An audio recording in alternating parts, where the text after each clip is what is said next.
semua, salam sejahtera Malaysia. Hai semua, salam sejahtera Malaysia. Hai semua, salam sejahtera Malaysia. Hai semua, salam sejahtera Malaysia.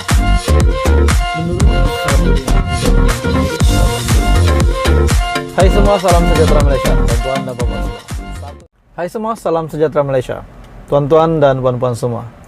Nampaknya memang benar ada pertemuan di antara pemimpin-pemimpin Perikatan Nasional dan juga pemimpin Barisan Nasional.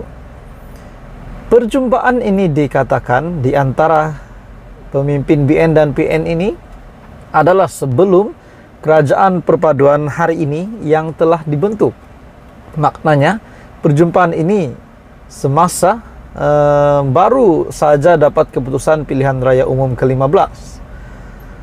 Akhirnya seorang pemimpin PAS telah membuat pendedahan di mana Taqiyuddin sahkan ada pertemuan Perikatan Nasional, pimpinan tertinggi Barisan Nasional, dan yang mengejutkan, pimpinan tertinggi Barisan Nasional ini yang mengadakan pertemuan bersama Perikatan Nasional diketuai Muhammad Hassan ataupun Tokmat, yaitu beliau adalah Menteri Pertahanan hari ini.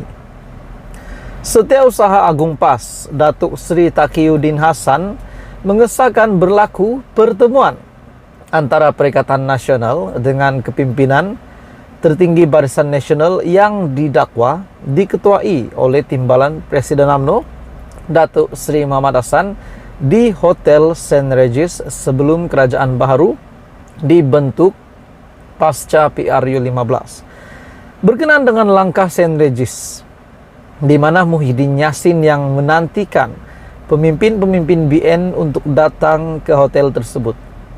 Namun saya boleh kata langkah St. Regis ini akhirnya digagalkan kerana sudah terang-terang bukti hari ini yang menjadi kerajaan adalah PHBN.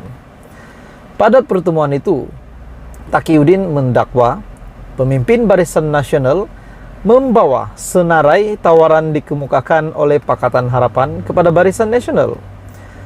Saya mengesahkan PN ada berjumpa pimpinan tertinggi Barisan Nasional sebelum kerajaan sekarang dibentuk.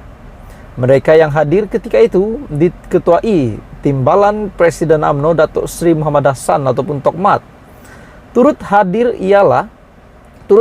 pemimpin BN yang turut hadir sama mengadakan perjumpaan bersama kepimpinan Perikatan Nasional adalah Naib Presiden UMNO Setiausaha Agung Barisan Nasional Datuk Seri Dr. Zamri Abdul Kadir, Presiden MCA Datuk Seri Dr. Wika Siong, dan Presiden MIC Tan Sri S.A. Vigneswaran.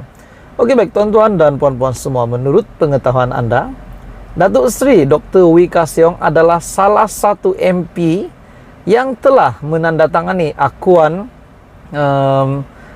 bersumpah menyokong Tan Sri Muhyiddin Yassin untuk menjadi Perdana Menteri semasa PRU 15. Jadi apakah maksud perjumpaan ini sebenarnya? Pada pertemuan itu, mereka membawa satu senarai dan tunjuk kepada kita bahawa ini tawaran Pakatan Harapan kepada Barisan Nasional. Maknanya pemimpin BN yang datang berjumpa dengan PN telah menunjukkan senarai tawaran daripada PH kepada BN dan dikemukakan kepada pemimpin-pemimpin Perikatan Nasional ini. Jadi, kepimpinan BN yang datang berjumpa dengan PN bertanya, apa yang PN boleh tawarkan kepada Barisan Nasional, dakwanya.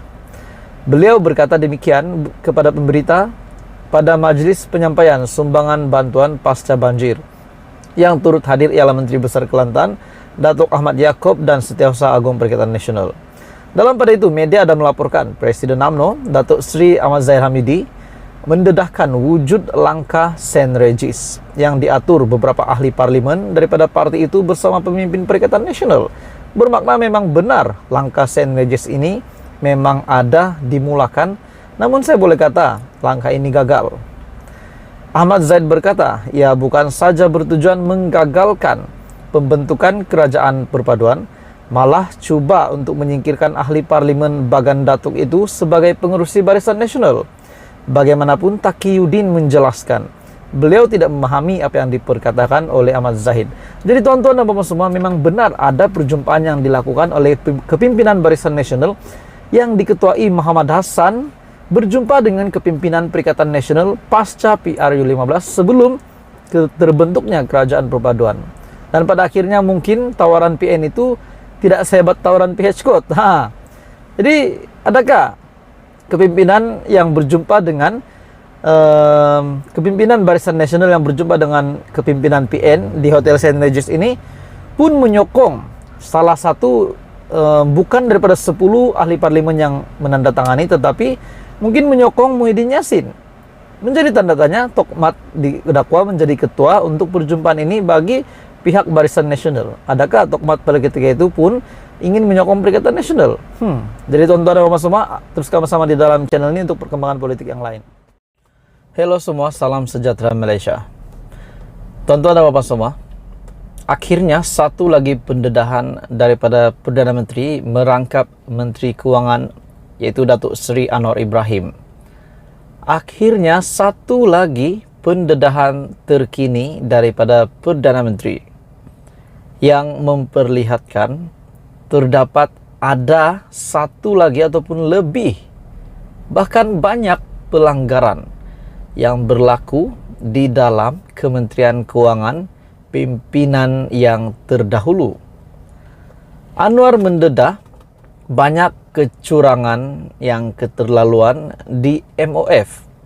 Setelah menjadi Perdana Menteri merangkap Menteri Kewangan, akhirnya Datuk Seri Anwar Ibrahim mendedahkan perkara begini. Dan siapa pihak yang sepatutnya bertanggungjawab setelah Datuk Seri Anwar Ibrahim yang telah melihat ataupun telah menyaksikan banyak kecurangan yang berlaku di dalam Kementerian Kewangan. Bahkan kecurangan ini agak keterlaluan menurut Perdana Menteri. Jadi hari ini tuan-tuan dan puan-puan semua, saya ingin berkongsi Anwar mendedah banyak kecurangan, keterlaluan berlaku di MOF.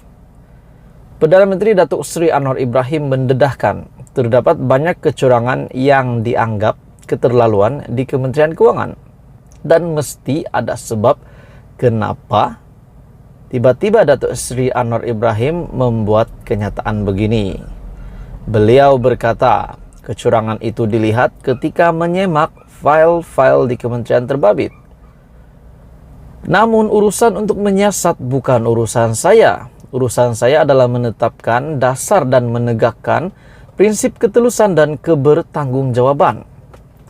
Selain daripada seleweng dana RM 600 bilion dan sebagainya berbilion-bilion, perasua, jerung, ikan pirana, toyol, pencuri semua ditangkap. Akhirnya Datuk Seri Anwar Ibrahim sekali lagi membuat satu pendedahan bahwa terdapat berlakunya kecurangan di dalam MOF. Perdana Menteri berkata demikian semasa menghadiri majlis perjumpaan bersama Ketua-Ketua Jabatan Persekutuan Negeri Terengganu di Dewan Senat Universiti Malaysia Terengganu pada Khamis. Anwar juga berkata perkara tersebut disentuh kerana beliau mahu penjawat awam memahami bahawa ketelanjuran tidak harus berterusan. Sebagai contoh yang paling dekat dan yang paling jelas, berkenaan dengan projek tebatan banjir, di mana projek ini adalah hal yang mendesak dan ia akan diluluskan tanpa tender bagi memudah dan menyegerakan projek tersebut kerana ia melibatkan keselamatan dan kepentingan rakyat.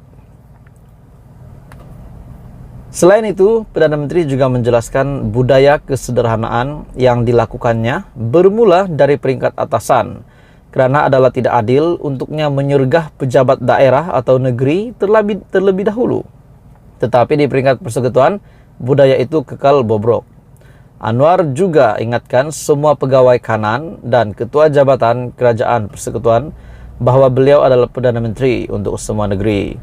Oleh itu, layanan kepada setiap negeri adalah setara dan sama. Menurut Datuk Seri Anwar Ibrahim, saya hadir ke Terengganu tadi bukan untuk mencerca sesiapa, tetapi untuk berpakat demi kepentingan rakyat. Jadi ini adalah satu kemenangan kehebatan Datuk Seri Anwar Ibrahim. Anwar juga amat berharap agar semua dapat menghormati pilihan yang telah dibuat pada pilihan raya umum ke-15 dan hentikan sentimen politik keterlaluan serta merosakkan. Jadi pada akhirnya Perdana Menteri Datuk Seri Anwar Ibrahim telah mendedahkan banyak kecurangan keterlaluan yang berlaku di MOF, walaupun tidak memperincikan kecurangan ini, namun memang ada banyak lagi kecurangan keterlaluan yang berlaku di MOF. Adakah ini kesan daripada pentadbiran kerajaan yang lama di bawah pimpinan Muhyiddin Yassin ataupun Ismail Sabri Yaakob dan menteri-menteri yang lain? Dan Menteri Keuangan pada ketika itu di bawah dua Perdana Menteri ini adalah bekas Menteri Keuangan Tengku Zafrul. Jadi apa komen Anda tuan-tuan dan puan-puan semua? Anda boleh komen di bawah. Teruskan bersama di dalam channel ini untuk perkembangan politik yang lain.